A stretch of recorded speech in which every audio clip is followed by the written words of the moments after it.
तो आज के दिन योर नेम मूवी को पूरे हो चुके हैं 10 साल, पर इतने सालों बाद भी इसकी छाप लोगों के दिल से अभी तक नहीं गई। और ऐसा कहना गलत नहीं होगा अगर मैं ये कहूँ कि ये अभी तक की सबसे बेस्ट एनिमे मूवीज में से एक है। तो आज हम डिटेल में एक्सप्लेन करने वाले हैं इसी को ही। तो कहानी की शुरुआत में हमें दो कैरेक्टर्स दिखाए जाते हैं, ताचिबा नाताकी और मियाजुमी मित्सुहा। इन दोनों को ही हर रात सपने आते हैं, पर जैसे ही ये सपने से उठते हैं इन्हें कुछ याद नहीं रहता। कुछ याद ना होने के बावजूद भी इन्हें ऐसा लगता है कि इनके अंदर कुछ मिसिंग है, कुछ ऐसी चीज है जिसे ये सालों से तलाश रहे हैं। पर आखिर ये किस चीज के पीछे है ये इन्हें खुद नहीं पता। और ये सब तब से स्टार्ट हुआ था जब इनने एक मीटियोर गिरता हुआ देखा था। अब हमें मित्सुहा के पीओवी से ये स्टोरी दिखाई जाती है, जहाँ पर वो एक गहरी नींद में सो रखी थी और हमें उसके सपने की आवाज सुनाई जाती है, जहाँ पर वो ताकी से पूछ रही होती है, क्या तुम मुझे भूल चुके हो? क्या तुम्हें याद नहीं कि मैं कौन हूँ? पर तभी अचानक से उसकी नींद खुलती है और मित्सुहा आसपास देखती है। वो उस कमरे को ऐसे देख रही थी कि उसका कमरा पूरा चेंज हो गया हो। और बस कमरा ही नहीं था जो चेंज हुआ था, उसका शरीर भी उसे बहुत अजीब लग रहा था। तब मित्सुहा की बहन योत्सुहा वहाँ पर आती है।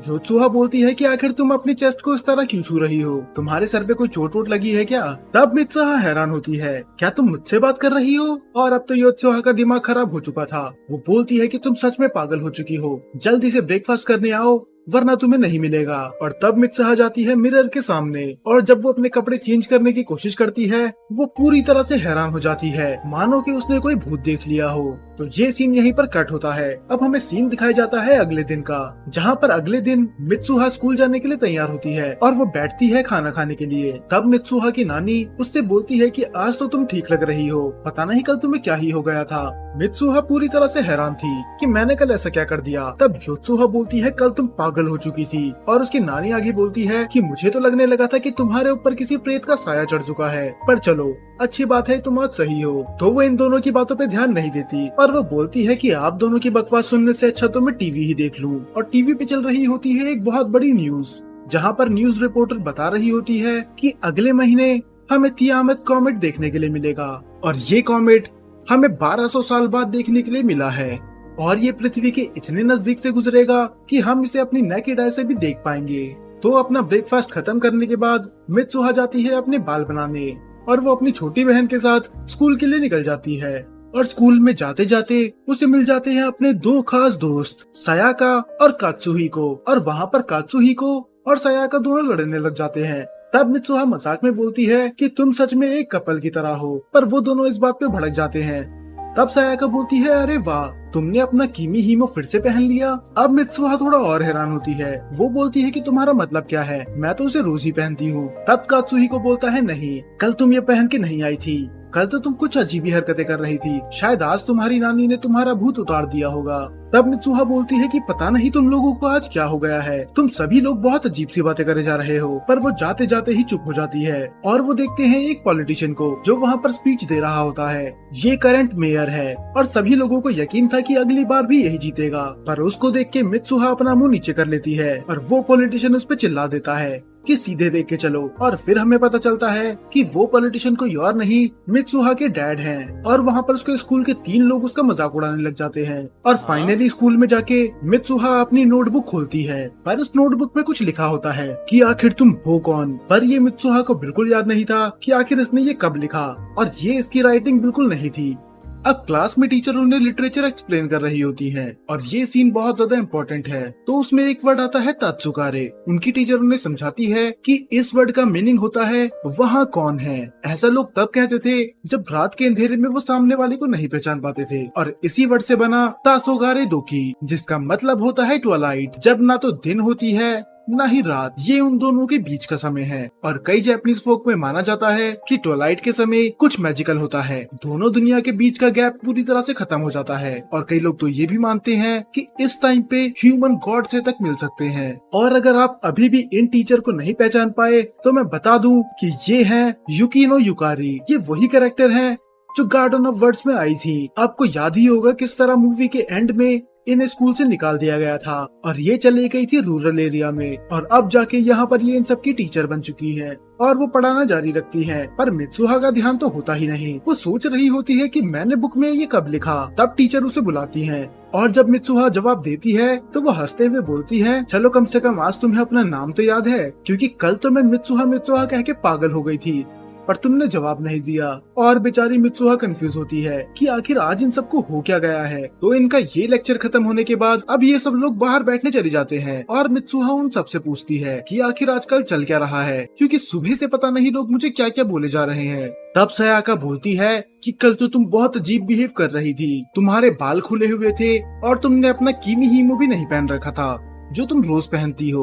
और मित्सुहा को तो ये सुन के यकीन नहीं आता, क्योंकि वो ऐसी हरकतें कभी नहीं कर सकती। सयाका बोलती है, कल तो ऐसा लग रहा था मानो तुम्हारी याददाश्त चली गई। तब वो थोड़ा सोच के देखती है, तब वो थोड़ा सोचती है और बोलती है कि सच में वैसे मेरे साथ भी कई दिनों से कुछ अजीब हो रहा है। मुझे हर रात एक अजीब सपना आता है, मानो मैं एक लड़के की बॉडी में हूँ जो कि टोक्यो में है, और वो सपना सच में बहुत ज्यादा रियल लगता है। तब कात्सुही को बोलता है, जरूर वो तुम्हारा पिछला जन्म होगा या फिर कोई मल्टीवर्स में एक ऐसी पॉसिबिलिटी जहाँ पर तुम ऐसे जीती हो। पर कोई भी उसकी बात को उतना सीरियसली नहीं लेता।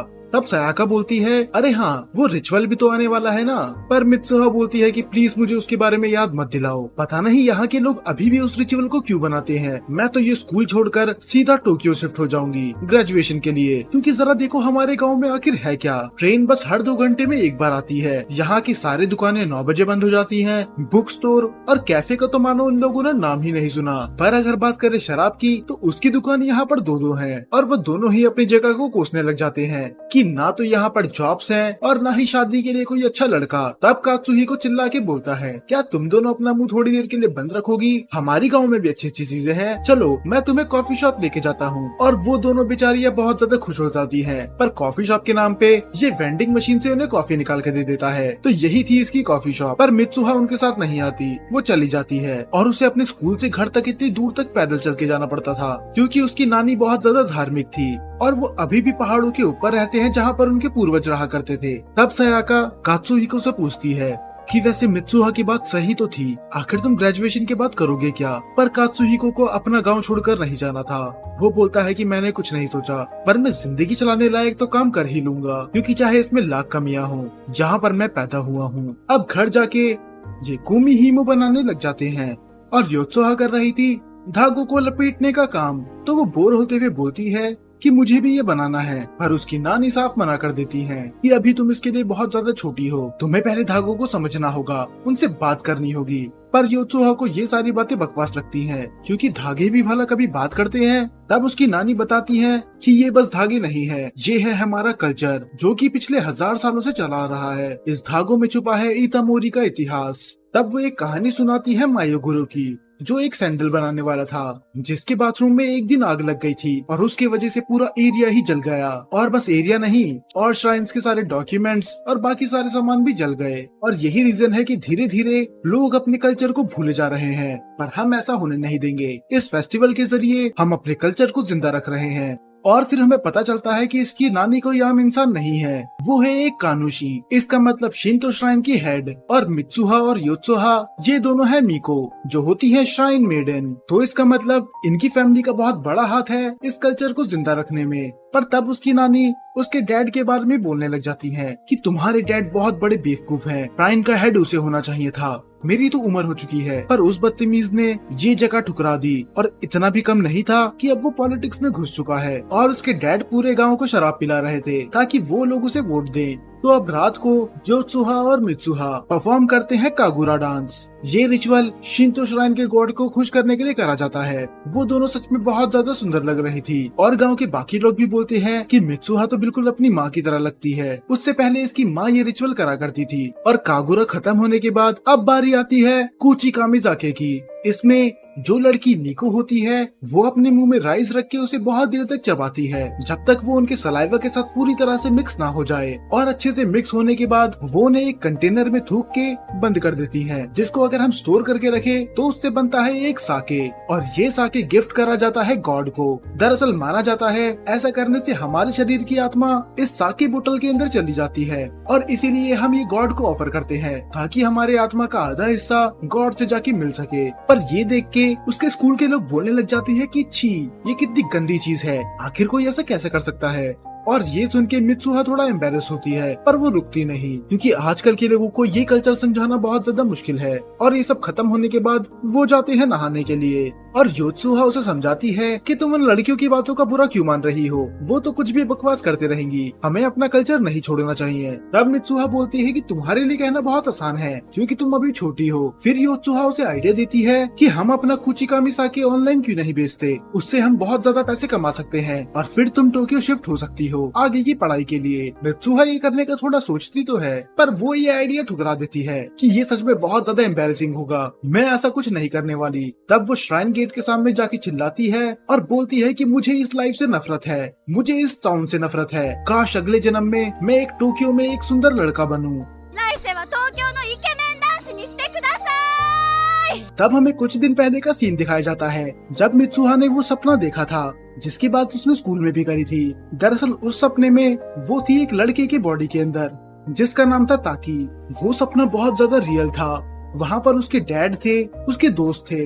वो सपना इतना रियल था कि वो उस लड़के की लाइफ जीने लग जाती है। वो स्कूल भी जाती है, पर स्कूल जाते जाते उसे बहुत देर हो जाती है, इतनी कि वो क्लास के लिए लेट हो जाता है। वो तो अच्छा है कि स्कूल में उसे उसका दोस्त सुकासा मिल जाता है, और वो उससे पूछते हैं कि आज तुम स्कूल लेट क्यों आए। फिर मित्सुहा, जो कि अभी ताकी की बॉडी में है, वो उससे बोलती है कि मैं स्कूल का रास्ता भूल गई थी। तब उसका दोस्त बोलता है, भूल गई थी? ताकि आखिर तुम्हें आज हो क्या गया है? तुम तो आज ऐसे बात कर रहे हो मानो तुम कोई लड़की हो, और ये कैसे बैठने का तरीका है, मर्दों की तरह बैठो। तो तब मित्सुहा लड़कों की तरह ही बातें करने लग जाती है ताकि ये सपना अच्छे से चलते रहे। तब उसके दोस्त बोलते हैं जरूर ये भूखा होगा, तभी इसका दिमाग काम नहीं कर रहा, और वो उसे अपना लंच दे देते हैं। तब फिर वो बोलते हैं तुम्हारे लिए इतना काफी नहीं होगा, तो चलो स्कूल के बाद कैफे चलते हैं। और ये सुन के मित्सुहा बहुत ज्यादा खुश हो जाती है। वो आसपास देखते हुए बोलती है कि सच में ये सपना कितना अच्छा है, सपने में ही सही, कम से कम मैं टोक्यो के एक कैफे में तो आ पाई। पर जैसे ही वो मेन्यू खोलती है, उसकी हालत खराब हो जाती है, क्योंकि वहाँ पर एक कॉफी का प्राइस उसकी मंथली पॉकेट मनी से भी बहुत गुना ज्यादा था। पर तब वो हंसते हुए बोलती है कि मैं भी भला क्या परवाह कर रही हूँ, ये तो एक सपना ही है ना, तो मैं तो जो चाहूँ वो मंगा सकती हूँ। पर तब उसे मैसेज आता है कि वो काम के लिए लेट हो रखा है। मित्सुहा को लगता है कि अब सपने में भी काम करना पड़ेगा, ये तो बहुत बुरी बात है। पर वो फाइनली चले जाता है, और टोक्यो का ये पार्ट उसे पसंद नहीं आता, क्योंकि उसे बहुत काम करना पड़ रहा था, और लोगों में तमीज नाम की तो चीज थी ही नहीं। उसे नहीं लगा था कि सपने में भी टोक्यो के लोग इतने बदतमीज होंगे। और वो तो चिल्लाते चिल्लाते बोलने लग जाती है कि काश ये सपना जल्दी खत्म हो जाए, अब इस सपने में मजा नहीं आ रहा। और तब वहाँ पर एक कस्टमर उसे बुलाता है, जो बोलता है कि मेरे पिज्जा में टूथपिक थी, तो मुझे रिफंड चाहिए। पर मित्सुहा उसे समझाती है कि हाँ, मानती हूँ कि ये एक सपना है, पर इटालियन रेस्टोरेंट में टूथपिक कैसे आएगी। और वो आदमी भड़क जाता है कि तुम्हारी इतनी हिम्मत कि तुम मुझसे बहस कर रहे हो। तब उनकी लड़ाई रुकवाने के लिए आ जाती है मिकी। वो बोलती है कि इसकी तरफ से मैं माफी मांगती हूँ, और वो कस्टमर अपनी जेब से निकालता है एक ब्लेड और मिकी की ड्रेस काट देता है। ये चीज कोई भी नोटिस नहीं करता,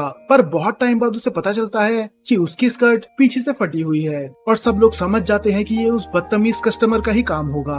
पर तब मित्सुहा उसका हाथ पकड़ती है और उसे लेके जाती है एक रूम में, और उससे बोलती है कि अपनी स्कर्ट उतारो। बेचारी मिकी तो थोड़ी देर के लिए डर चुकी थी, पर मित्सुहा से समझाती है कि मेरा वो मतलब नहीं है, अगर तुम चाहती हो तो मैं दूसरी तरफ देख सकता हूँ। तो फाइनली वो उसे अपनी स्कर्ट दे देती है, और वो उसे अच्छे से सील देता है। और मिकी बहुत ज्यादा खुश थी कि ये तो पहले से भी बहुत ज्यादा अच्छा लग रहा है, आखिर तुमने ये कब सीखा। और तब मिकी उससे और हंस के बात करने लग जाती है। वो बोलती है कि मुझे पता नहीं था कि तुम इतने ज्यादा फेमिनिन हो, और मैं तुम्हारा मजाक नहीं उड़ा रही, मुझे सच में तुम इस तरह बहुत ज्यादा क्यूट लग रहे हो। तब सारा काम खत्म होने के बाद मित्सुहा चली जाती है घर, और वो सोचती है कि ये सपना सच में कितना ज्यादा रियल है। हाँ, लड़का होना भी बहुत ज्यादा मुश्किल है, पर फिर भी अगर अगले जन्म में मैं भी लड़का बनी, वो भी टोक्यो में, तो कितना मजा आ जाएगा। मैं जो चाहे वो खा सकती हूँ, जो चाहे वो पहन सकती हूँ। तब वो ताकी का फोन चेक करने लग जाती है, और वो देखती है उसके फोन में फोटोज, और उनमें से एक फोटो होती है मिकी की। और तब वो बोलती है कि जरूर ये लड़का इसे पसंद करता होगा। और हाँ, ये तो वो जानती थी कि वो एक सपना है, पर फिर भी ताकी के लिए वो एक मैसेज छोड़ देती है कि आज मेरे फेमिनिन बिहेवियर की वजह से मिस मिनी मेरे साथ गई, वो भी स्टेशन तक। लगता है कि अब तुम दोनों की बात आगे बढ़ सकती है। और इससे पहले ये सपना टूटे, वो एक मार्कर लेती है और अपने हाथ पे नाम लिख देती है, मित्सुहा। अब फिर से ताकी की नींद खुलती है और वो सारे मैसेज और अपने हाथ पे एक नाम देखता है जो होता है मित्सुहा। और उसके दोस्त लोग भी उसे बताते हैं कि कल तो तुम बहुत ज्यादा लड़कियों की तरह हरकतें कर रहे थे।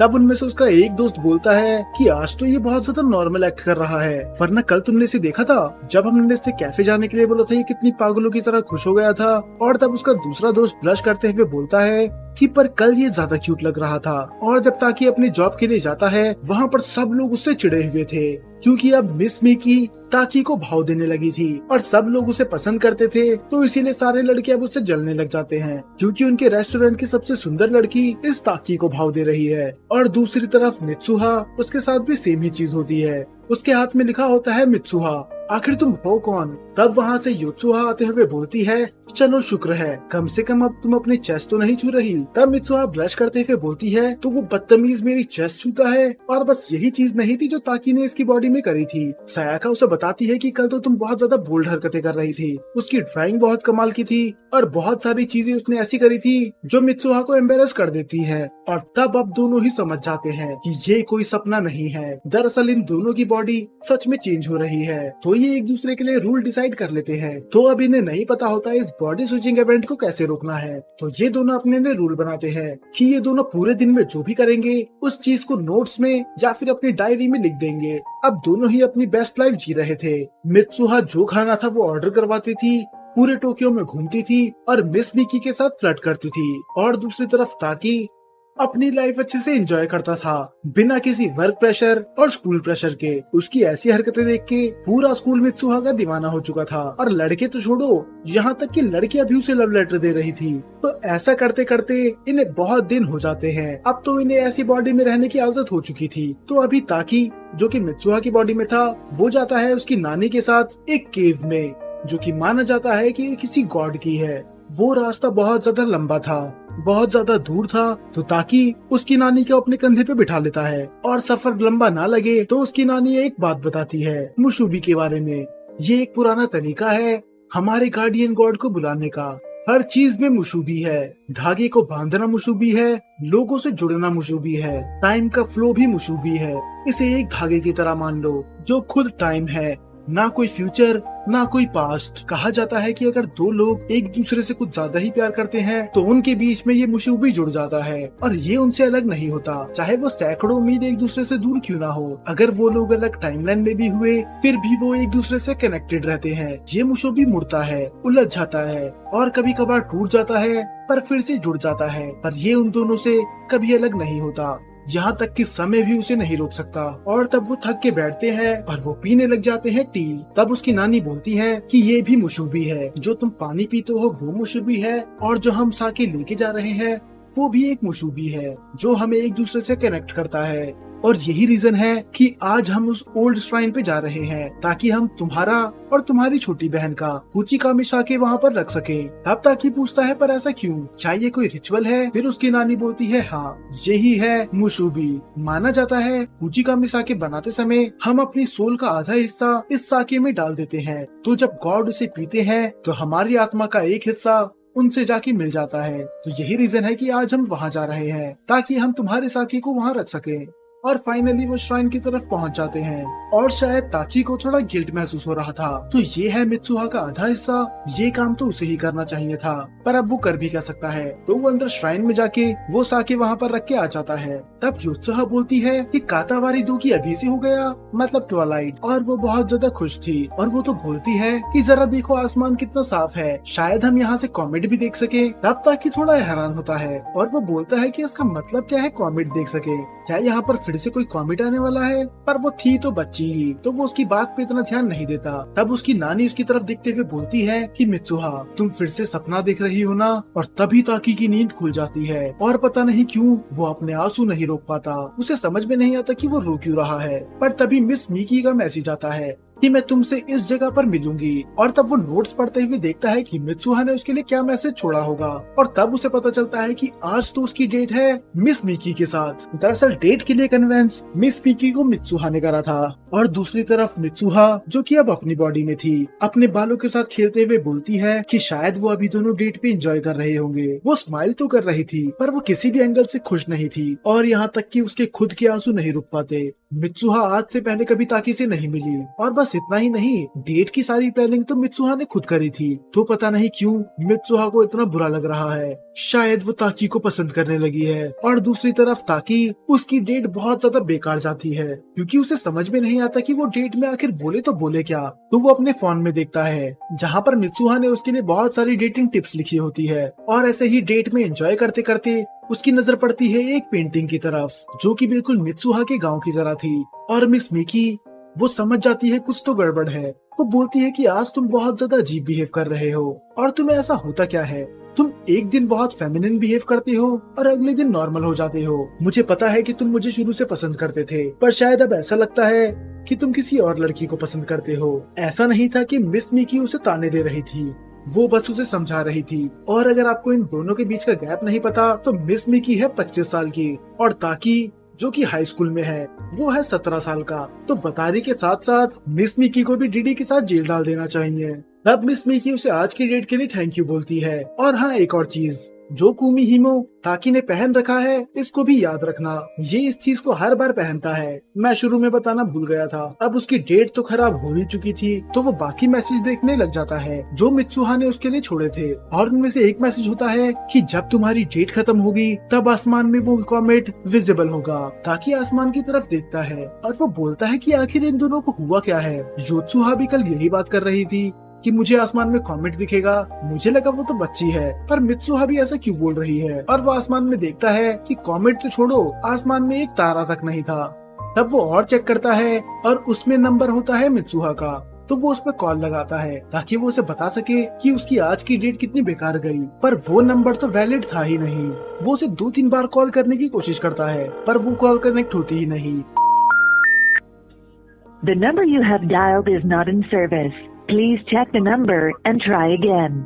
वो सोचता है कि वो उसे गलत नंबर क्यों देगी, कहीं ऐसा तो नहीं है वो मुझसे अब बात करना नहीं चाहती। और अब दूसरी तरफ हमें मित्सुहा का पीओवी दिखाया जाता है। आज रात को स्काई में कॉमेट दिखने वाला था, पर कॉमेट से ज्यादा तो उसके दोस्त मित्सुहा को देख के हैरान थे, क्योंकि उसने बाल कटवा लिए थे और आज भी उसके पास उसका कुमी हिमो नहीं था, जो कि वो रोज पहनती थी। तब कात्सुही को बोलता है कि मैं शर्त लगा के कह सकता हूँ कि इसका ब्रेकअप हुआ है। कोई लड़की अपने बाल तभी काटती है जब किसी लड़के ने उसे धोखा दिया हो, पर सयाको को ये बात सच नहीं लगती। वो बोलती है कि अगर ऐसा होता तो जरूर मित्सुहा मुझे बताती, पर कुछ तो गड़बड़ है, उसने अपना कुमी हिमो नहीं पहना। पर वो लोग सब कुछ भूल जाते हैं जब वो देखते हैं बहुत ही ब्यूटीफुल कॉमेट को, जिसने पूरे स्काई को कलरफुल कर दिया था। पर तभी उस कॉमेट का एक टुकड़ा टूट के गिरता है इनके गांव की तरफ। और इसके बाद से हमें मित्सुहा के बारे में कुछ भी नहीं दिखाया जाता, और फिर से हमें दिखाया जाता है ताकी का पीओवी, जहां हमें पता चलता है कि इसके बाद से उन दोनों ने बॉडी नहीं बदली। ताकी ने उसे हजारों बार कॉल करने की कोशिश करी। वो रोज रात को जल्दी सो जाया करता था, बस इसी उम्मीद में ताकि अगले दिन वो उठे मित्सुहा की बॉडी में। वो उसे बताना चाहता था अपनी बेकार डेट के बारे में, और शायद वो उसे ये भी बताना चाहता था कि वो अब मित्सुहा को पसंद करता है। पर ऐसा कुछ नहीं होता, क्योंकि कई दिन बीत जाते हैं और उसकी बॉडी नहीं बदलती। ताकी को तो उसके गाँव का नाम तक नहीं पता था कि वो उससे मिलने जा सके, तो वो दिन भर बस ड्रॉ करते रहता था। अब ऐसे ही करते कई महीने बीत जाते हैं। वो बहुत ज्यादा रेफरेंस इमेजेस उठाता है और उस गांव को पूरा ड्रॉ करने की कोशिश करता है। उसे मित्सुहा की लाइफ जीने में बहुत ज्यादा मजा आ रहा था। उसे कुछ भी करके उससे मिलना था, पर वो ऐसा कैसे करेगा? तो वो एक दिन डिसाइड करता है कि वो अपनी सारी ड्राइंग लेके जाएगा और जापान के सारे छोटे गाँव में ढूंढने की उसे कोशिश करेगा। पर जब वो स्टेशन पे जाता है तो वो देखता है कि उसके दोनों खास दोस्त मिस मिकी और सुकासा दोनों वहाँ पर होते हैं, क्योंकि उन दोनों को उसकी परवाह थी। तब ताकी बोलता है कि मैं कोई बच्चा नहीं हूँ, मैं अपना ख्याल रख सकता हूँ। पर तब सुकासा बोलता है कि तुम अपना ख्याल रख सकते हो, तुम कई दिनों से बहुत अजीब बिहेव कर रहे हो, और हमें पता है कि तुम उस लड़के से मिलने जा रहे हो जिसको तुम जानते तक नहीं। क्या हुआ अगर वो लड़की हुई ना, वो कोई लड़का हुआ? दरअसल इन दोनों को ऐसा लग रहा है कि मित्सुहा उसकी कोई ऑनलाइन फ्रेंड है जिससे ये मिलने जा रहा है। इसने अभी इन दोनों को नहीं बताया कि इन दोनों की बॉडी चेंज हुआ करती थी, पर ये दोनों उधर आते तो हैं इसकी मदद करवाने नहीं बल्कि इसका काम और ज्यादा बढ़ाने, क्योंकि ये तो अपनी लाइफ एंजॉय कर रहे थे और बेचारा ताकि हर किसी के पास जाके पूछ रहा था कि प्लीज मुझे इस गांव के बारे में बता दो, पर किसी को नहीं पता होता। तब मिस मिकी पूछती है कि कम से कम तुम्हें गांव का नाम तो पता होगा, और अगर नाम नहीं पता तो कम से कम उस लड़की को कॉल करके ही पूछ लो कि वो कहाँ रहती है। पर ताकि बोलता है कि मैं ऐसा नहीं कर सकता, उसका कॉल महीनों से नहीं मिल रहा। और तब सुकासा को लगता है कि ये लड़की तो मुझे कोई गड़बड़ लगती है, तुम पक्का किसी स्कैम में तो नहीं फंस गए। तब इतना थक हारने के बाद वो किसी छोटे रेस्टोरेंट में चली जाते हैं और वो डिसाइड कर लेते हैं कि वो आज रात की ट्रेन पकड़कर फिर से टोक्यो चले जाएंगे। तब ताकि अपनी ड्राइंग उठाते हुए बोलता है कि तुम सही कह रहे हो, क्योंकि अगर मैं इस तरह ढूंढूं तो मैं पूरी जिंदगी उस जगह को नहीं ढूंढ पाऊंगा।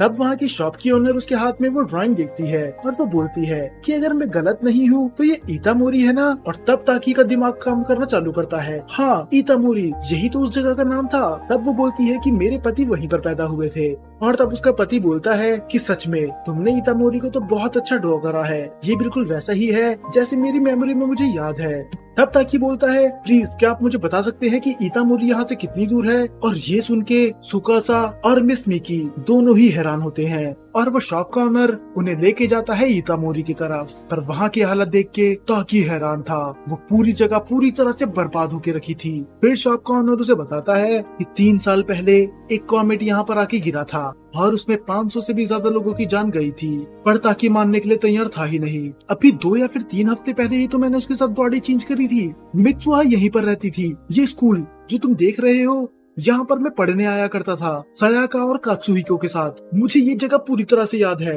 तब सुकासा बोलता है कि शायद 3 साल पहले तुमने ये न्यूज में देखा होगा। ऐसा कई बार होता है जब इंसान को लगता है कि ऐसी चीज पास्ट में हो रखी है पर वो कभी होती नहीं। तब वो बोलता है कि 3 साल पहले, हाँ 3 साल पहले एक कॉमेट आया तो था जिसे उसने अपनी खुद आंखों से देखा था, पर उस कॉमेट का इससे क्या लेना देना, क्योंकि अभी 3 हफ्ते पहले ही तो वो यहाँ पर था। तब वो बोलता है रुक जाओ मेरे पास प्रूफ है, और वो अपने फोन में मित्सुहा के नोट्स दिखाने लग जाता है। पर वो सारे नोट्स उसी की आंखों के सामने गायब हो जाते हैं और वो अपने आंसू नहीं रोक पाता। उसके साथ क्या हो रहा है उसे कुछ समझ में नहीं आता। अब वो उस कॉमेट से रिलेटेड सारी चीजें पढ़ने लग जाता है कि किस तरह इतामोरी, इतना सुंदर गांव, पूरी तरह से बर्बाद हो गया। और उसके बाकी दोस्त भी कोशिश करते हैं उसकी मदद करने की। तब उन्हें लाइब्रेरी में मिलती है एक बुक जिसमें उन सभी 500 लोगों के नाम लिखे हुए थे जो इतामोरी के डैमेज में मारे गए। वो सभी नाम धीरे धीरे करके पढ़ता है और उसमें नाम होता है कात्सुहिको और सायाका का, वही दोनों लोग जिनके साथ ये स्कूल जाया करता था। पर उसके बाद जो वो नाम पढ़ता है वो देख के तो मानो उसकी दिल की धड़कनें ही रुक जाती है,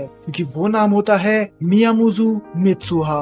और ये देख के तो मिस मिकी भी हैरान थी, अरे ये तो वही लड़की का नाम है ना जो तुमने मुझे बताया था, ऐसे कैसे हो सकता है? तुम्हें उस लड़की के बारे में कैसे पता जो 3 साल पहले ही मारी जा चुकी है? और उसे मित्सुहा और योत्सुहा की बातें भी याद आती है कि वो हर बार कॉमेट के बारे में कुछ बोला करते थे कि हमें इतने दिन बाद कॉमेट देखने के लिए मिलेगा, और ऐसे ही कॉमेट से रिलेटेड कई बातें। अब ताकि को खुद पे ही शक होने लग जाता है, तो क्या बस वो उसका दिमाग का वहम था, क्या बस वो एक सपना था?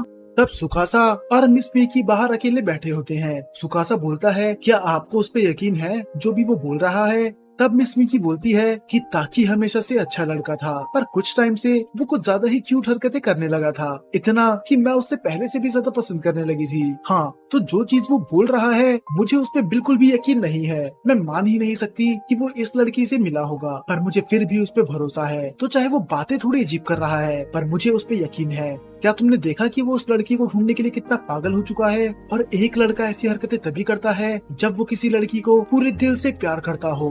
और यही रीजन था कि मिस मिकी ताकि की इतनी मदद कर रही थी, ये पता होने के बावजूद भी कि शायद जो कुछ भी वो बोल रहा है वो एक फैंटेसी के अलावा कुछ नहीं है। और ऐसे ही बुक में पढ़ते पढ़ते उसे पता चलता है कुमिहिनो के बारे में, जो कि इतामोरी का कल्चर था। तब मिस मिकी उससे पूछती है कि जो तुमने कुमिहिनो पहन रखा है ये तुम्हें कहाँ से मिला, क्योंकि इसकी बनावट ठीक इस फोटो की तरह है, और ऐसे कुमिहिनो तो पूरे जापान में बस इतामोरी के लोग बना सकते थे। तब ताकि देखता है अपने कुमिहिनो की तरफ और वो बोलता है अच्छा ये मुझे याद नहीं, ये मुझे किसी ने बहुत साल पहले दिया था, अब मुझे याद नहीं आ रहा कि वो कौन था, पर ये मेरे लिए बहुत लकी है तो मैं इसे रोज पहनता हूँ। और वो अपने कुमिहिनो को देखते रहता है और उसे मित्सुहा की नानी की बातें याद आती है कि किस तरह हम इस धागे से जुड़े हुए हैं, एक धागा जो हम सभी को कनेक्ट करके रखता है, चाहे हम सैकड़ों मील दूर क्यों ना हो, डिस्टेंस में या फिर टाइम में। और तब उसका फिर से दिमाग काम करना चालू करता है। वो मियामुजु श्राइन, क्या पता वो जगह मीटियोर की चपेट में ना आई हो,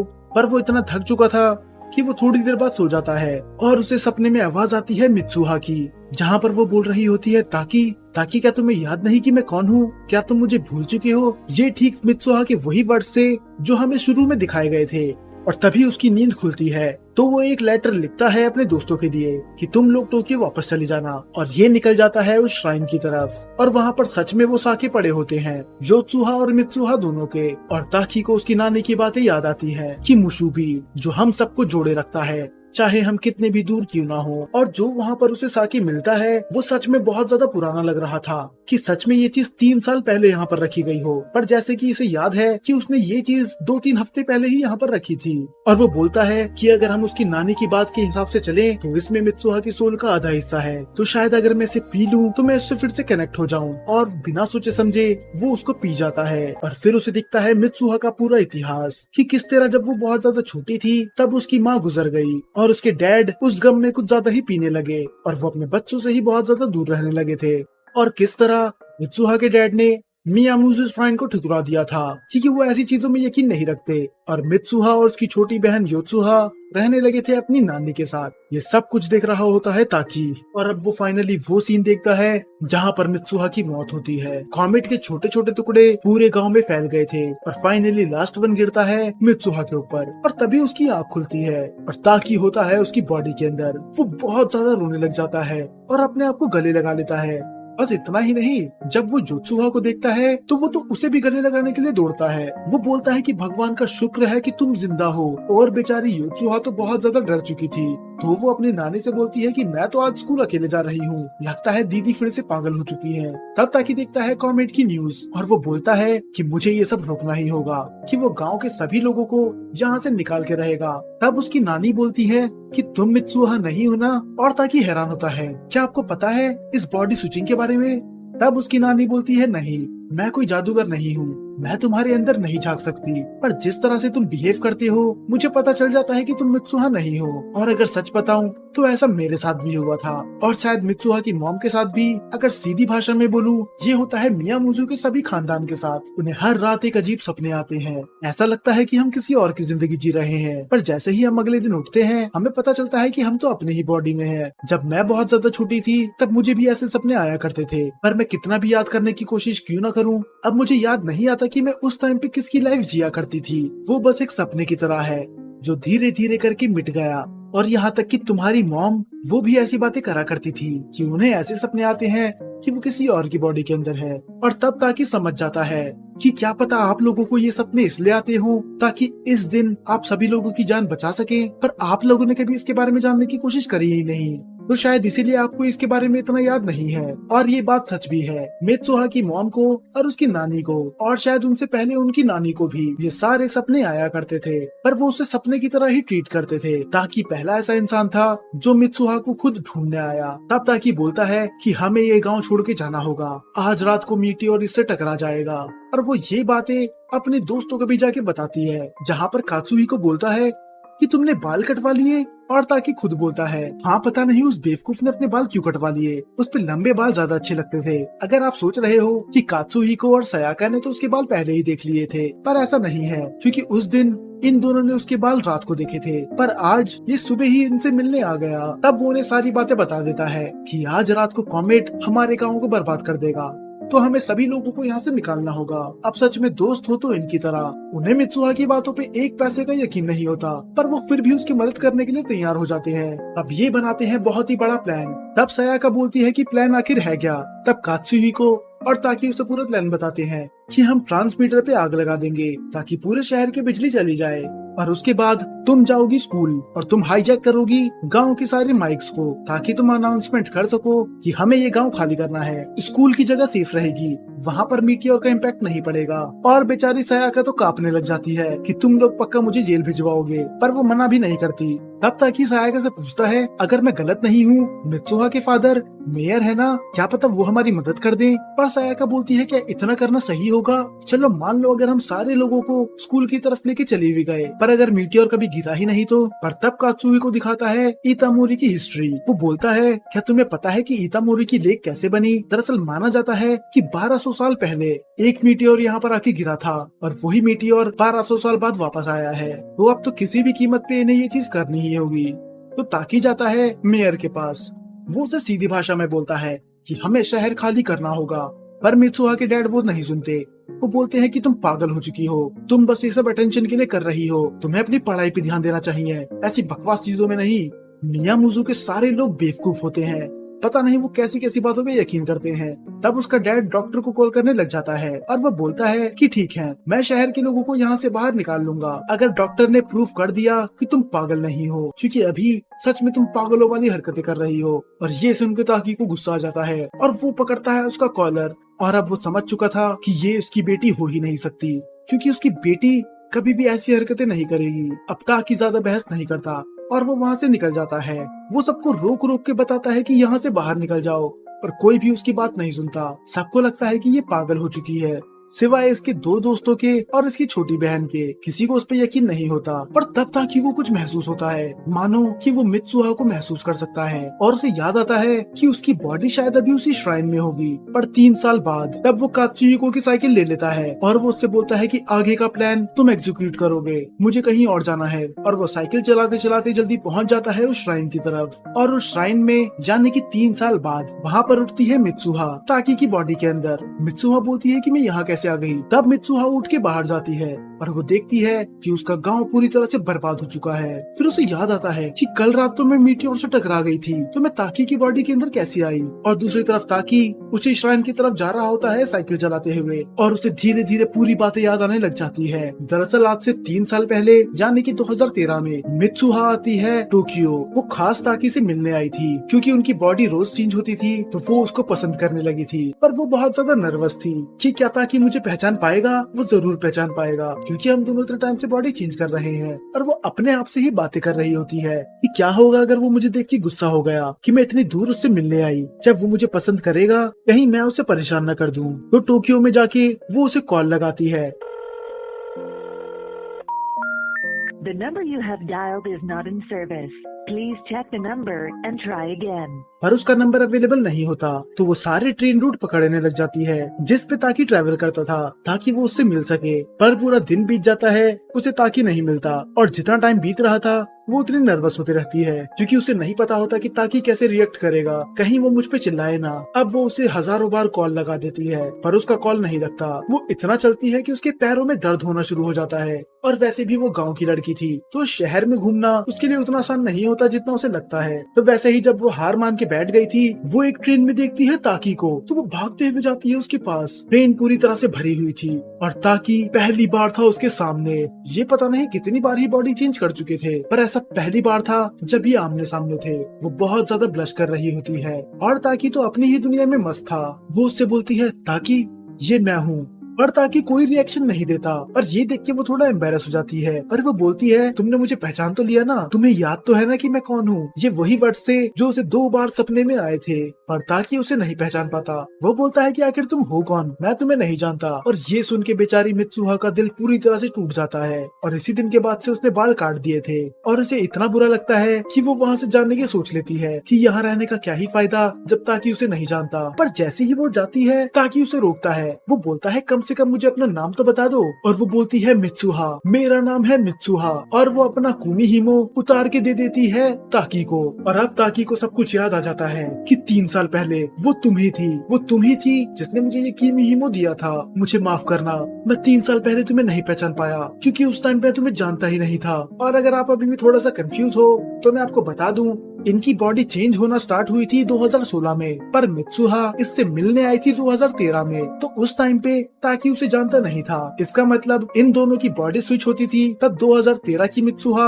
आती थी 2016 के ताकि के अंदर और 2016 का ताकि आता था 2013 की मित्सुहा के अंदर। तो इनकी बॉडी स्विच में 3 साल का गैप था और यही रीजन था जब मित्सुहा इससे मिलने आई तो ये उसे पहचान नहीं पाया। और यही रीजन था कि ये अपने हाथ में वो कुमिहिमो पहन के रखता था। ये 3 साल पहले मित्सुहा ने उसे दिया था। तब ये भागते हुए जाता है उस श्राइन की तरफ और वो वहाँ पर जाके उसका नाम चिल्लाता है और उन दोनों को एक दूसरे की आवाज सुनाई दे रही होती है, पर वो एक दूसरे को देख नहीं पा रहे होते। मित्सुहा चिल्ला रही होती है ताकी, और ताकी चिल्ला रहा होता है मित्सुहा। वो पागलों की तरह एक दूसरे को ढूंढ रहे थे, पर दूर दूर तक दोनों का नामो निशान नहीं था।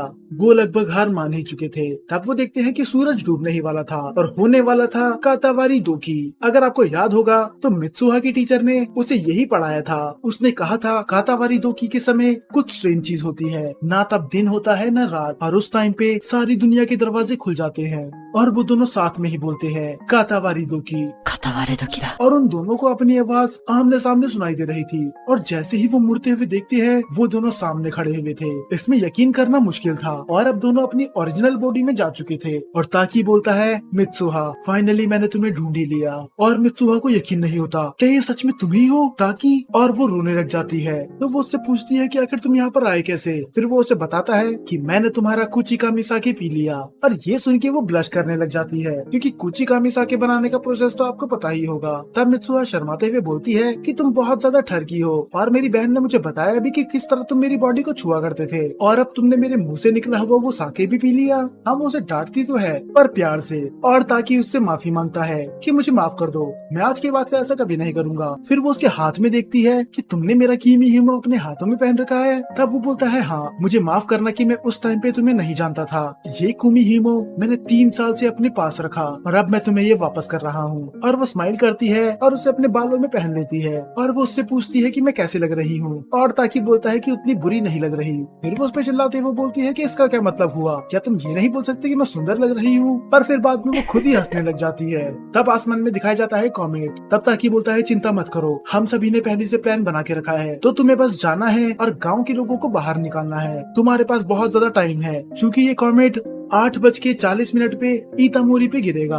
और वो देखते हैं कि कातावारे दोकी ऑलमोस्ट खत्म होने वाला है, और ये बात ही जानते थे जैसे ही सूरज पूरी तरह से ढल जाएगा तो ये मैजिक खत्म हो जाएगा, और ये दोनों चली जाएंगे अपनी अपनी दुनिया में। मित्सुहा रह जाएगी 2013 में, और ताकी चली जाएगा 2016 में। तब ताकी मारकर निकालता है, और वो बोलता है कि इससे पहले सूरज पूरी तरह से ढल जाए, चलो एक दूसरे का नाम लिख लेते हैं ताकि हम भूल ना जाए। तो वो उसका हाथ लेता है और उस पे कुछ लिखता है, और उसके बाद बोलता है कि अब लिखो तुम। और जैसे ही वो अपना नाम लिखने वाली होती है सूरज ढल जाता है, और मित्सुहा हो जाती है गायब। वो अपना नाम भी नहीं लिख पाती। तब वो बोलता है कि मुझे तुम्हें बताना था कि मैं तुमसे प्यार करता हूँ, और तुम पूरी दुनिया में कहीं पर भी हो मैं तुम्हें ढूंढ लूंगा। तब वो देखता है अपने हाथ की तरफ। मित्सुहा अपना नाम पूरा नहीं लिख पाती, पर वो चांद की तरफ देखते हुए बोलता है मित्सुहा, मित्सुहा, मुझे तुम्हारा नाम याद रहेगा, तुम्हारा नाम है मित्सुहा, मुझे याद रहेगा तुम्हारा नाम है। और ये बोल के वो शांत हो जाता है, क्योंकि अचानक से ही वो उसका नाम भूल जाता है। वो जल्दी से मारकर उठाता है ताकि वो उसका नाम अपने हाथ पे लिख ले, पर उसके हाथ कांपने लग जाते हैं क्योंकि वो भूल चुका था आखिर उसका नाम था क्या। और वो रोने लग जाता है कि आखिर वो लड़की थी कौन, और आखिर मैं यहाँ पर कर क्या रहा हूँ। उसकी मेमोरी मित्सुहा के बारे में पूरी तरह से जा चुकी थी। उसे बस इतना याद होता है वो यहाँ पर किसी ऐसी पर्सन के लिए आया था जिससे वो बहुत ज्यादा प्यार करता है, पर अब वो कौन है ये शायद अभी से कभी पता ना चल पाए। और वो रोने लग जाता है कि आखिर उस लड़की का नाम था क्या।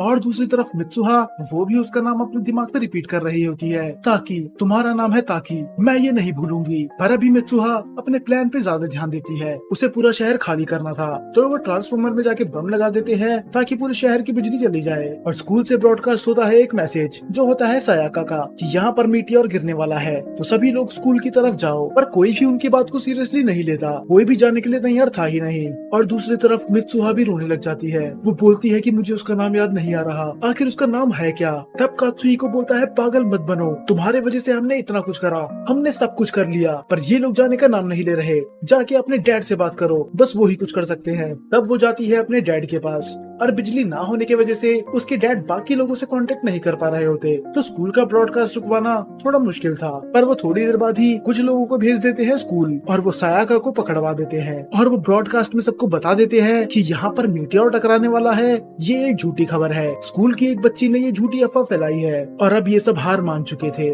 और मीटियोर उनके पास आने ही वाला था।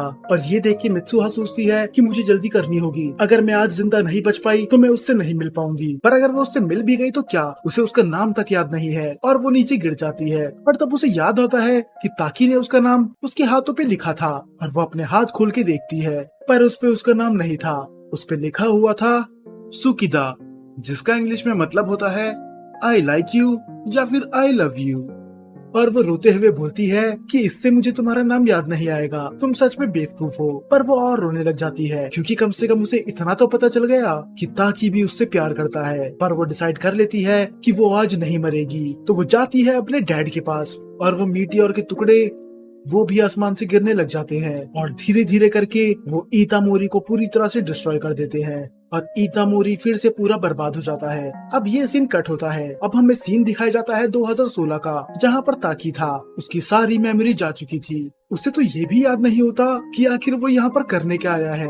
उसे किसी लड़की का नाम याद नहीं होता, उसे ये भी याद नहीं था वो किसके साथ बॉडी चेंज करता था। पर फिर भी एक फीलिंग थी कि उसकी लाइफ में कुछ मिसिंग है। और ऐसा करते करते 5 साल बीत जाते हैं और अब करंट में होता है 2021 और इन 5 सालों में वो फीलिंग्स आज तक उसके दिल के अंदर से नहीं गई। पर ट्रेन में जाते जाते वो किसी लड़की को देखता है। हमें उस लड़की का बस पीछे का हिस्सा दिखाया जाता है और मानो उसको देख के ताकि को कुछ याद आता है। पर जब वो वहाँ से उतरता है तो वो लड़की वहाँ पर नहीं होती और वो अपने आप से बोलता है कि पिछले 5 सालों से मैं ऐसे ही पागलों की तरह भागे जा रहा हूँ, मानो मैं किसी को ढूंढने की कोशिश कर रहा हूँ, हर दिन हर रात। पर मैं ढूंढ किसको रहा हूँ ये मुझे खुद नहीं पता।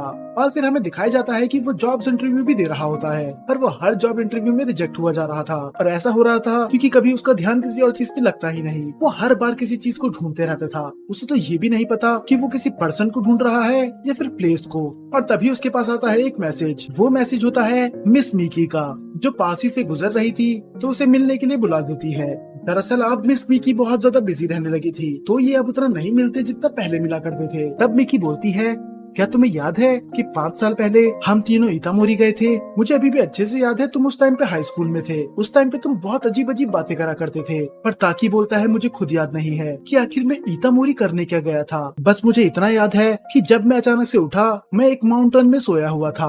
वहाँ पर मैं कैसा पहुंचा वो मुझे कुछ याद नहीं। और फिर वो बात करने लग जाते हैं इतामोरी डिजास्टर के बारे में। मिस मिकी बताती है कि वो तो सच में बहुत ज्यादा खतरनाक था। और फिर हमें पता चलता है क्योंकि उस कॉमेट ने उस पूरे गाँव को डिस्ट्रॉय कर दिया था। पर जितनी बात वो आगे बताती है तब हमें पता चलता है कि वहाँ के लोग सब बच चुके थे, क्योंकि वो सब खड़े थे स्कूल के यार्ड में। इसका मतलब मित्सुहा के डैड ने एंड में उसकी बात सुन ली थी। तब मिस मिकी बताती है कि तुम्हें नहीं लगता ये थोड़ा अजीब है? ऐसा लगता है कि गांव के लोगों को पहले से पता था कि वो कॉमेट टूट के नीचे गिरने वाला है। जरा सोच के देखो, इतना भयानक हादसा और एक भी मौत नहीं हुई। इसका मतलब उस टाइम पे कोई भी नहीं मरा। पर तब ताकि बोलता है, हाँ मैंने वो न्यूज देखी थी, पर मैं इतामोरी की तरफ इतना खिंचा हुआ क्यों जाता हूँ? मानो ऐसा लगता है मेरा एक हिस्सा मुझसे अलग है। पर तब मिकी बोलती है मुझे अब जाना होगा। और वो बोलती है कि तुम भी किसी ऐसे पर्सन को ढूंढ लोगे जो तुम्हें खुश रख सके। और यहाँ पर हमें पता चलता है कि मिस मिकी अब मिसेस मिकी बन चुकी है, यानी कि इसकी शादी हो चुकी है। तो रात को ऐसे ही जाते समय वो फिर से गुजरता है किसी अनजान लड़की के बगल से। वो पीछे मुड़ के देखता तो है, पर वो लड़की पीछे मुड़ के नहीं देखती, तो वो आगे चली जाता है। और जब वो आगे चलता है तब वो लड़की भी पीछे मुड़ के देख लेती है। ये सीन 5 सेंटीमीटर पर सेकंड की तरह था। अब फिर से कई दिन बीत जाते हैं और हमें ग्लिम्स दिखाए जाते हैं बहुत सारे लोगों के, कात्सुहिको, सयाका और यहाँ तक कि योत्सुहा का भी, जो कि अब स्कूल में होती है। और फिर से हमें ताकी और मित्सुहा का पीओवी दिखाया जाता है। मित्सुहा जो कि अब टोक्यो शहर में रहती है, पर जैसे मैं पहले ही बता चुका हूँ, इन दोनों को ही एक दूसरे के बारे में कुछ याद नहीं है और मित्सुहा भी वैसे ही खोई खोई रहती है। पर जब एक दिन ये ट्रेन से जा रहे होते हैं, ये दोनों देखते हैं एक दूसरे को। इन दोनों की ट्रेन अलग अलग दिशा में जा रही थी, इन दोनों की ही ट्रेन अलग थी, पर एक दूसरे को देखने के बाद इनको कुछ महसूस होता है। तो वो नेक्स्ट स्टेशन पे उतरता है और भागते हुए जाता है उस स्टेशन की तरफ। और यही सेम चीज करती है मित्सुहा भी। वो पागलों की तरह उसे ढूंढे जा रही थी। वो उस लड़के को जानती नहीं है, उसे उसका नाम याद नहीं है, पर उसमें कुछ तो ऐसा था जो वो ढूंढ रही थी। वो एक दूसरे को पागलों की तरह ढूंढे जा रहे थे पूरे टोक्यो शहर में। और फाइनली ताकी को मिलती है मित्सुहा सीढ़ियों के ऊपर। पूरे 5 साल बाद, फाइनली 5 साल बाद इन दोनों को ऐसा लग रहा था इन्हें वो मिल चुका है जिसको ये ढूंढ रहे थे। पर अब उन्हें समझ में नहीं आता ये कहे क्या। वो इस लड़की से बातें करना चाहता था और मित्सुहा वो भी उस लड़के से बातें करना चाहती थी। पर ये दोनों एक दूसरे के लिए बिल्कुल अनजान हैं और वो किसी अनजान इंसान से जाके ये नहीं बोल सकते कि तुम्हें देख के मुझे कुछ महसूस होता है। तो वो एक दूसरे को इग्नोर कर देते हैं। मित्सुहा जाती है सीढ़ी की नीचे तरफ और ताकी जाता है सीढ़ी के ऊपर की तरफ। ना चाहते हुए भी इन दोनों को एक दूसरे को इग्नोर करना पड़ रहा था। पर तब ताकी रुक जाता है। दोनों का मन ऐसा हो रहा था कि वो फूट फूट कर रोए और ताकी से अब नहीं सहा जाता। उसने इस फीलिंग से 5 साल तक लड़ाई करी है, वो इस मौके को होने नहीं दे सकता। तो वो पीछे मुड़ता है और वो मित्सुहा से बोलता है, क्या हम दोनों पहले मिल रखे हैं? मुझे ऐसा लगता है कि मैं तुम्हें जानता हूँ। तब मित्सुहा स्लोली पीछे मुड़ती है और उसका पूरा चेहरा आंसुओं से भरा हुआ था। फिर वो स्माइल करते हुए बोलती है कि मुझे भी ऐसा ही लगता है कि मैं तुम्हें बहुत पहले से जानती हूँ। और फाइनली दोनों ही आखिरी में एक दूसरे से पूछते हैं 君の名前は और इसी के साथ ये ब्यूटीफुल मूवी यहीं पर एंड हो जाती है। सच में ये मूवी मैं 10 से भी ज्यादा बार देख चुका हूँ, पर ये इसका आखिरी सीन हर बार मेरी आंखों से आंसू निकलवा ही देता है। आज के दिन इसे 10 साल पूरे हो चुके हैं और ये मूवी जापान, यूएस और कनाडा के थिएटर्स में लग भी रही है। काश ये इंडिया में भी फिर से री रिलीज होती, पर हम इतने लकी नहीं है। पर मैं विश करता हूँ कि फ्यूचर में ये जरूर रिलीज हो, क्योंकि अगर ऐसा होगा तो मैं ये देखने जरूर जाऊंगा। तो पूरी वीडियो देखने के बाद आपके मन में अभी भी बहुत सारे क्वेश्चंस होंगे, और अगर नहीं है तो आप ये वीडियो छोड़ के जा सकते हैं, क्योंकि अब आगे मैं बस मिस्ट्रीज के बारे में बात करने वाला हूँ। तो सबसे पहली मिस्ट्री, अगर आपको लग रहा होगा कि जब इन दोनों की याददाश्त पूरी तरह से जा चुकी थी तो ये एक दूसरे को देख के हर बार रोते क्यों थे, और ऐसा मूवी में कम से कम 2 या 3 बार हुआ है, तो इसका जवाब है कि फीलिंग्स का याददाश्त से कोई लेना देना है ही नहीं। ये मैंने अपनी पिछली वीडियो में ज्यादा अच्छे से एक्सप्लेन करा था, पर फिर भी मैं बता देता हूँ। जिस तरह यामाडा कुन एंड द 7 विचेस में सायोनजी रिका के पास एक पावर थी कि वो अपनी पावर से किसी की भी मेमोरी इरेज कर सकती थी, और ऐसे ही करते करते उसने न जाने ही कितने बच्चों की मेमोरी इरेज करी थी। यामाजाकी हारुमा, शिराशी और ऐसे ही बाकी कई और लोग। पर याददाश्त जाने के बाद भी हमने देखा था कि जब यामाडा उदयगिरी के साथ होता है तो शिराशी रोने लग जाती है। उल्टा वो तो यामाडा से सवाल भी पूछती है कि मैं तो इससे पहले से तुम्हें जानती तक नहीं थी, मुझे तुम्हारा पूरा नाम भी नहीं पता, तो आखिर मुझे बुरा क्यों लग रहा है तुम्हें दूसरी लड़की के साथ देखते हुए। 白石あのさ実は俺お前に話さなきゃいけないことが言ったでしょ。私には好きな人がいるって。なのにどうしてこんな気持ちになるの。 और सेम चीज हुई थी यामाजाकी के साथ। जब वो लियोना से मिलता है वो उसे पूरी तरह से भूल चुका था। उस टाइम पे तो उसे उसका नाम भी याद नहीं था, पर फिर भी वो रोने लग जाता है, उसके आंसू खुद निकलते हैं। और यही चीज बाद में यामाजाकी डिटेल में एक्सप्लेन करता है। वो सबके सामने रिवील करता है कि सायोनजी की पावर बस याददाश्त मिटा सकती है, फीलिंग्स को नहीं। हाँ, चाहे हमारा ब्रेन उस पर्सन का नाम, उसकी मेमोरीज, यहाँ तक कि उसकी शक्ल तक भूल चुका हो, पर दिल वो सारी चीजें याद रखता है, वो सारी फीलिंग्स जो हमारे दिल में है उस पर्सन के लिए। と一つ分かったことがある。記憶を消せても気持ちは消せないんだ。そうだろう、西園寺君。それじゃあ会長は一度記憶を消されてることに気づいたのね。 तो यही सेम चीज अप्लाई होती है यहाँ पर भी। ताकी और मित्सुहा की मेमोरी तो चली गई थी, पर फीलिंग्स उन्होंने 8 साल तक उनका पीछा नहीं छोड़ा। उन्हें हर बार ऐसा लगता था कि कुछ तो मिसिंग है, और यही रीजन था जब वो आमने सामने मिले तो वो रोने लग गए। और इसकी दूसरी मिस्ट्री, ये आखिर मित्सुहा की बॉडी ताकी के साथ ही क्यों चेंज हुई, क्योंकि आज से पहले तो वो दोनों कभी मिले भी नहीं थे। तो इसके पीछे भी बहुत सारे रीजंस हैं। मूवी के स्टार्टिंग में हमें दिखाया जाता है कि मित्सुहा श्राइन के सामने खड़े होकर एक विश मांगती है कि नेक्स्ट लाइफ में वो टोक्यो में एक हैंडसम बॉय बने, और शायद यही रीजन था उसकी बॉडी स्विच हुई ताकी के साथ। पर ताकी के साथ ही क्यों? और शायद इसका रीजन है वो कुमी हिमो। जब 2013 में ये दोनों मिले थे तो मित्सुहा ने अपना कुमी हिमो उसे दे दिया था, जिससे दोनों के बीच में एक कनेक्शन सेट हो गया। और अब आता है सबसे बड़ा सवाल कि उन दोनों की बॉडी तो चेंज हो गई, पर वो अलग अलग टाइमलाइन में क्यों चेंज हुई? ताकि था 2016 में और मित्सुहा थी 2013 में। अगर बॉडी चेंज होनी ही थी तो 2013 वाले ताकी की बॉडी 2013 वाली मित्सुहा के साथ क्यों नहीं हुई? इसका सिंपल जवाब है, अगर ऐसा होता तो मित्सुहा कभी बच ही नहीं पाती, क्योंकि इनकी बॉडी स्विच होने का मेन पॉइंट ही था मित्सुहा और इतामोरी के लोगों को कॉमेट से बचाना, और ये काम बस फ्यूचर वाला ताकी ही कर सकता था। और जहाँ तक बात रही बॉडी स्विच की, ये बस ताकी और मित्सुहा के साथ नहीं हुआ। दरअसल ये हेरिटेज है मियामुजी फैमिली की, और इस चीज को अब मैं डिटेल में एक्सप्लेन करने वाला हूँ। दरअसल 1200 साल पहले एक कॉमेट इतामोरी पे आके टकराया था, और उसी से बनी इतामोरी की लेक। और उस टाइम के लोगों ने अंदाजा लगा लिया था कि ऐसा फ्यूचर में भी पक्का होगा, तो उन्होंने एक कल्चर बना लिया, कागुरा। जो डांस हमें शुरू में दिखाया गया था, वो ऐसा इनने इसीलिए करा ताकि ये इतामोरी के सारे लोगों को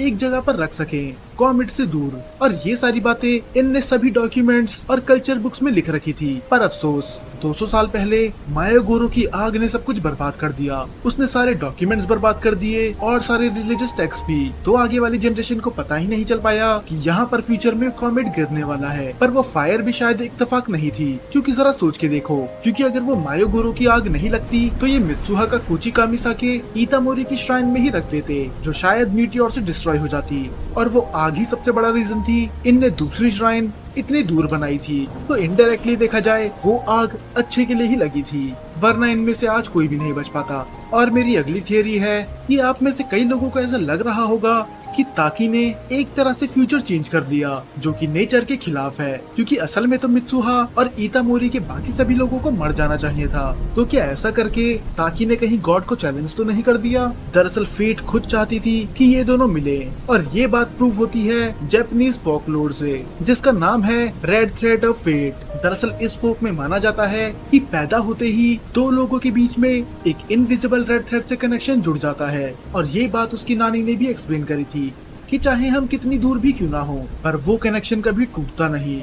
और जैसा उसकी नानी ने हमें बताया था कि ये मियामुज़ु फैमिली में चलते आ रहा है। जब उसकी नानी मित्सुहा की एज की थी तो उसे भी ऐसे सपने आते थे कि उसकी बॉडी किसी के साथ चेंज हो गई, और यही सेम सपने आते थे मित्सुहा की मॉम को भी। और शायद ये एबिलिटी उन्हें तब मिलती है जब वो बन जाती है एक मीको। तो बस इस काम में मित्सुहा ही सक्सेसफुल क्यों हुई? और इसका फिर से आंसर है मुशुबी, यानी कि ताकी और मित्सुहा के बीच का कनेक्शन। वो कनेक्शन इतना स्ट्रॉन्ग था कि खुद फेट ने भी उनका साथ दिया। तो ये सब थी वो मिस्ट्री जो मैंने एक्सप्लेन करने की कोशिश करी। पर अभी भी आपके मन में कोई भी सवाल हो तो आप कमेंट्स में पूछ सकते हैं। और अगर आपके मन में ये सवाल होगा कि इतामोरी के लोग इतनी जल्दी वहाँ से भागे कैसे, क्योंकि हमें तो बस यही सीन दिखाया गया था कि मित्सुहा अपने डैड के सामने आ गई और उसके बाद कॉमेट के सारे टुकड़े वहाँ पर गिर जाते हैं। तो दरअसल मित्सुहा के डैड भी समझ चुके थे कि पहले उसकी बेटी की बॉडी के अंदर कोई और ही था, और शायद ये चीज मित्सुहा की मॉम ने भी उसके डैड को पहले कभी बताई होगी, शायद जब वो बचपन में स्कूल में थे। क्योंकि पूरी मूवी में हमें उसके डैड का कैरेक्टर ऐसे दिखाया गया था कि वो बहुत ज्यादा बुरे हैं, पर ऐसा बिल्कुल नहीं था, क्योंकि मित्सुहा के फ्लैशबैक में हमें साफ दिखाया जाता है कि उनकी फैमिली बहुत ज्यादा खुश थी, पर अपनी वाइफ के गुजरने के बाद उनने भगवान पे यकीन करना ही छोड़ दिया था, और बाद में वो चले गए थे पॉलिटिक्स में। तो यही रीजन था कि आखिर में उनने अपनी बेटी पे भरोसा कर ही लिया, और उनने समय रहते ही गांव के सभी लोगों को स्कूल के ग्राउंड पे भेज दिया। और अगर उसके डैड ऐसा नहीं करते तो शायद फ्यूचर नहीं बदलता। और अब सबसे बड़ा सवाल, अगर आपको जानना है कि इसके बाद ताकी और मित्सुहा का क्या हुआ, तो एक खुशखबरी है, इन दोनों की बाद में शादी हो जाती है। ये मकोतो शिनकाय ने खुद कंफर्म करा था। और बस इतना ही नहीं, यहाँ तक कि वेदरिंग विद यू की नॉवल में ताकी और मित्सुहा दोनों आए थे, और उसके आखिर में हमें पता चलता है कि दोनों की शादी हो रखी है। तो इसका मतलब बाद में वो खुशी खुशी रहने लगे।